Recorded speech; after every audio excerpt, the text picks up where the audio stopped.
তোমার বাপ ভাই কি করছা? তোর বাপ ঠিকঠাক করে নিবে। কি আছে মামু? আলুর ভিডিও করেছি। কর বাবু কর। আমার সল বলে করো কেন তুমি?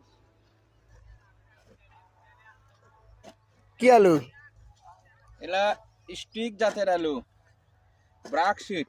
ব্রাকশিট। উচ্চ ফলনশীল। আগে এই পাতারে কি আগামোয়া না?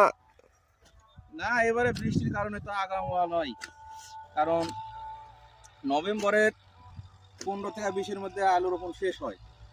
এবছর নভেম্বরে শেষে চলে গেল। কত বিঘা? কি কত বিঘা আলু লাগাইছেন? এই 14-15 বিঘা। 14-15 বিঘা না? আবার তো আশা করা যায় এই বছর কি দাম বৃদ্ধি পাবে? উনি তো হচ্ছে, এখন ঘটনা হলো যে কাঁচা মালের সঠিক কথা বলা সম্ভব নয়। আশা সবারই আছে 10 টাকা বেশি পাওয়া। আলহামদুলিল্লাহ, আমাকে দোয়া করবেন যান এই বছরে যান আলুর দাম ও ফলন দুটাই বৃদ্ধি পায়, কৃষকের মুখে যেন আবার হাসি ফিরে আসে। ঠিক আছে, সবাই দোয়া করবেন ইনশাল্লাহ।